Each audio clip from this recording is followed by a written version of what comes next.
کچھ درد ایسے بھی پارٹ 5۔ بسم اللہ الرحمن الرحیم۔ السلام علیکم۔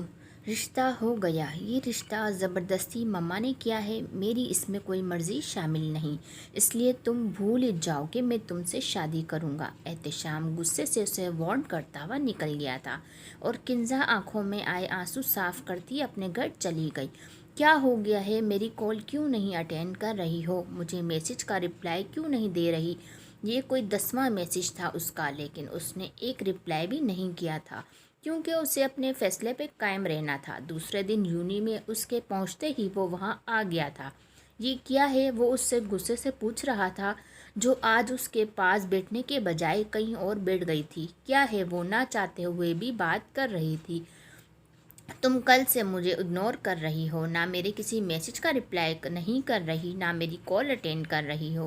آج ادھر آ کر بیٹھ گئی ہو، مجھے بلانا بھی پسند نہیں کیا۔ جانتی ہو کتنی تکلیف میں رات گزاری ہے میں نے، کہ پتہ نہیں تمہیں کیا ہو گیا۔ ٹھیک تو ہو تم جو مجھے رپلائی نہیں کر رہی؟ وہ دکھی لہجے میں اس سے گلہ کر رہا تھا۔ میں بالکل ٹھیک ہوں اور اب میں تم سے کوئی تعلق نہیں رکھوں گی۔ اس نے اپنا فیصلہ سنایا تھا۔ کیوں نہیں رکھو گی؟ وہ اس کے سامنے ڈٹ کے کھڑا ہو گیا تھا۔ کیونکہ میں تمہیں اپنے خدا کی رضا کے لیے چھوڑنے کا فیصلہ کر چکی ہوں، اس نے مضبوط لہجے میں کہا تھا۔ کیا ہو گیا ہے تمہیں؟ تم مجھ سے محبت کرتی ہو اور مجھے قربان کر رہی ہو۔ ہاں، کیونکہ وہ جو اوپر بیٹی ذات ہے، میں اس سے بھی محبت کرتی ہوں اور اب میں مزید گناہگار نہیں بن سکتی، اس لیے اب تم بھی مجھے بھول جاؤ۔ اس نے فیصلہ سنایا تھا۔ لیکن ایسے کیسے ہو سکتا ہے؟ میں تمہارا رشتہ لے کر آؤں گا، تمہیں اپنا بناؤں گا۔ میرا رشتہ طے ہو چکا ہے، اب مزید کسی بات کی کوئی گنجائش نہیں رہی، وہ کہتی ہوئی آگے نکل گئی تھی۔ نہیں، ایسا نہیں ہو سکتا، تم صرف میری ہو، میں تمہیں اپنا بنا کر رہوں گا۔ اس نے پیچھے سے آواز لگائی تھی، جس کو اس نے سن کر ناگواری سے پیچھے مڑ کر دیکھا تھا، پر رکی نہیں تھی۔ آج اتنی دیر ہو گئی ہے، وہ ابھی تک باہر کیوں نہیں آئے؟ کنزا نیچے کچن میں کھڑی بار بار احتشام کو سوچ رہی تھی۔